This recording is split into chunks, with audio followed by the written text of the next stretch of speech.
I should have thought of the camera sooner. Guess I'm not much of a professional YouTuber yet. What I'm doing here is building a fireplace mantle out of 2 slabs of coastal redwood. This is the tree I cut a little over a year ago to make room for my sawmill. It's been air drying for a year. They're 2 inches thick, so they're not fully dry. And in Oregon, nothing is fully dry. I've already taken measurements from the original fireplace mantle, which is nothing but a glorified railroad tie looking thing. Told my brother when he bought the house I would be happy to make that my first redwood project. Build him a mantle. So I'm doing that. There is the bottom of the 2 layers. Here's the top. They live together in the tree, so they will mate nicely for a natural edge mantle.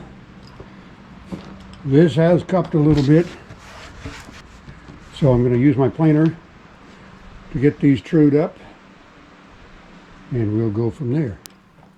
My brother and sister-in-law bought a summer home on the coast of Oregon late last year. The fireplace mantle was kind of ugly. I said I'd make him a new one out of redwood as a housewarming gift. I'd have it finished and installed before they arrived for the summer. Set up outside.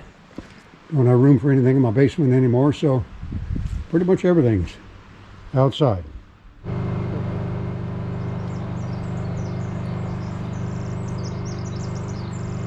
Flatten down the high side first and then take the horns off the cup side. I'm also going to go get my earmuffs. Got the wheelbarrow set up so perhaps most of these chips will go into it.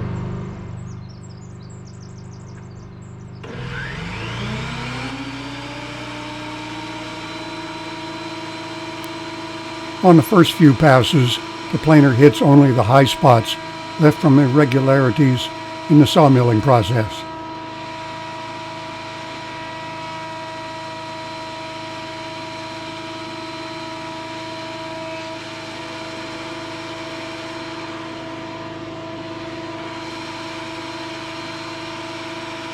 Each half turn of the crank lowers the head 1/32 of an inch.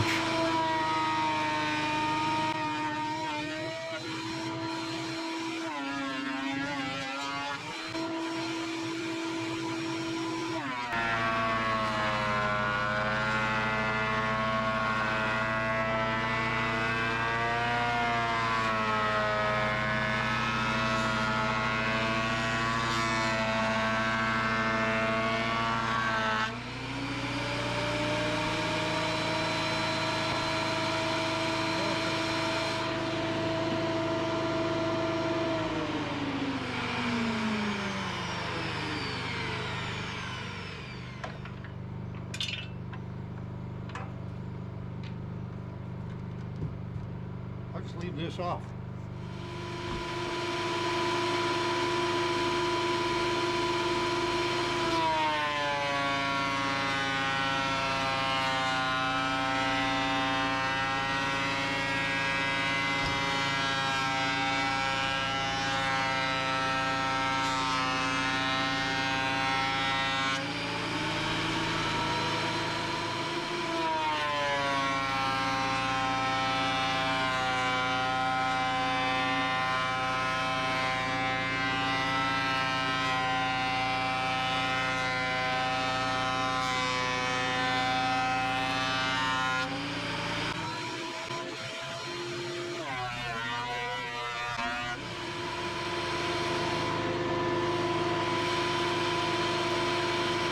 That's just one of the effects of advancing age, dropping things.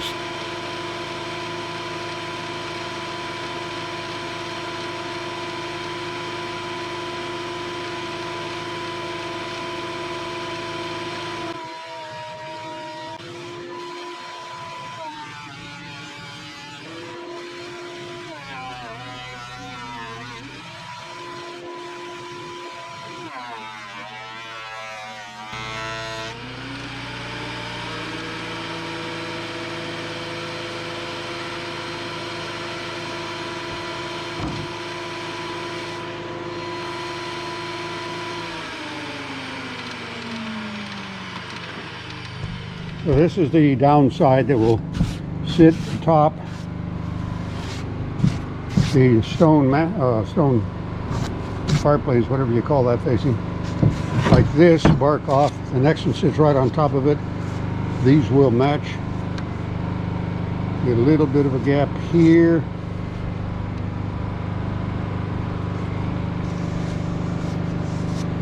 A little bit of sap here. None of this will show. Okay, now for the other one.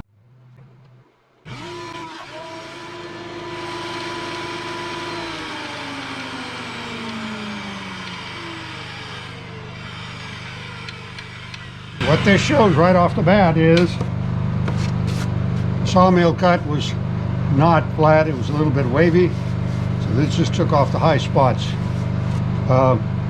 Due to a couple of things: running into knots, running too fast, dull blade, and operator inexperience. But that's what the planer's for.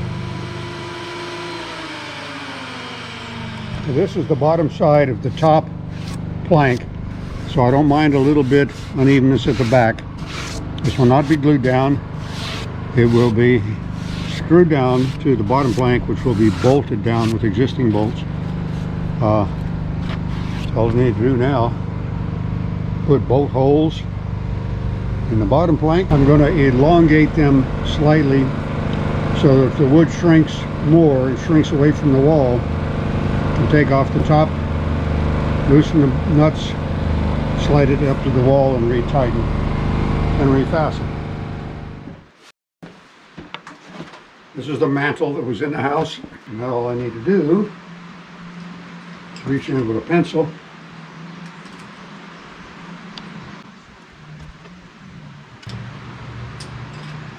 and that should do it.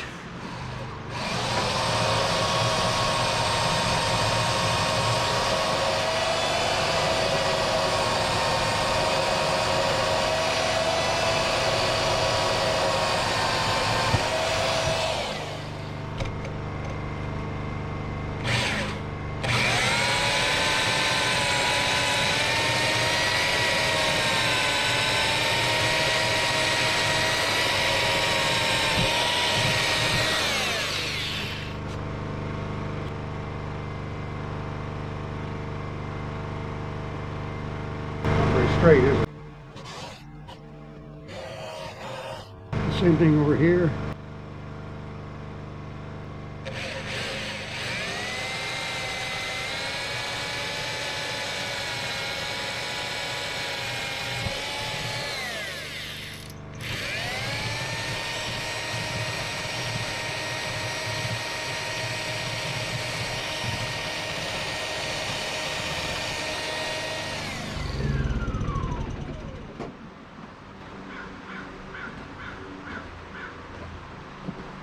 Nice to have power out here, so I didn't have to run that generator.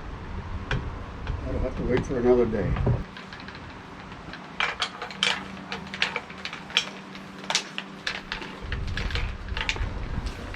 The original cord on this finally, I can't remember what happened. Broke something. But why not put on this long cord, give myself some reach. Just get the other one.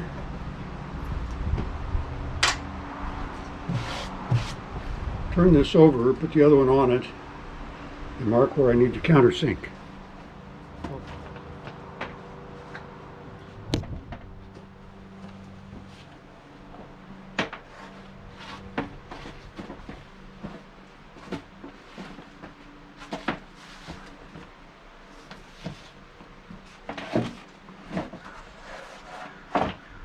Well, that doesn't look right.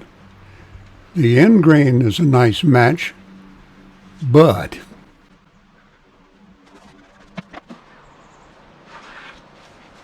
just figure it out eventually.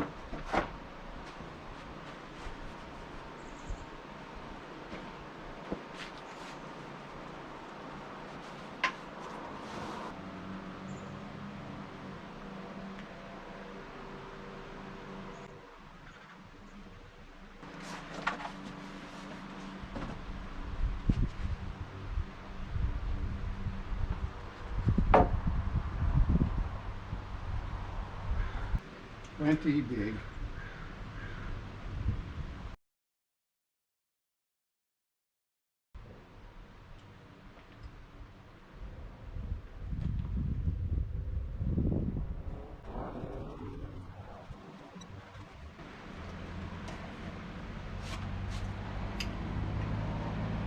This is an adjustable bit. You can loosen it and slide it to whatever measurement you want. This one is at right about 1 1/8. I've had this for 50 years. Haven't used it in 40. Glad to have it.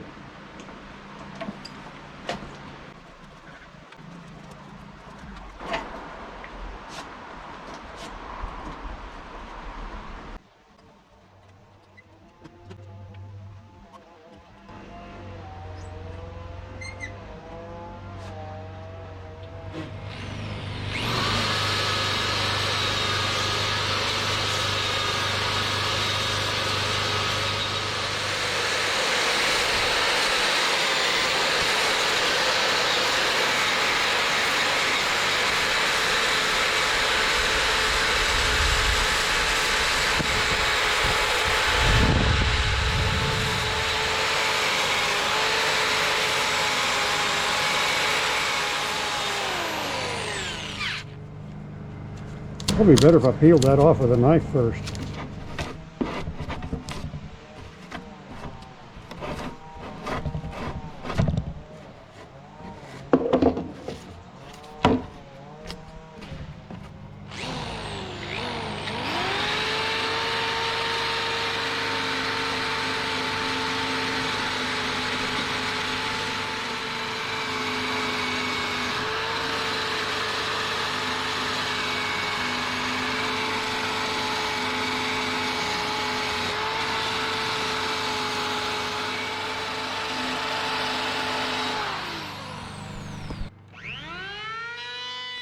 When I took the mantel to the house for a dry fit, I discovered the wall behind the fireplace was not straight.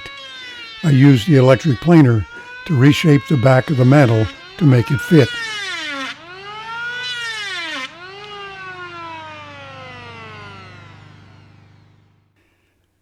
It looks much better than the original. It goes with the stone of the fireplace facing. We touched up those paint stains on the wall, and the housewarming gift from my brother was finished in time for summer.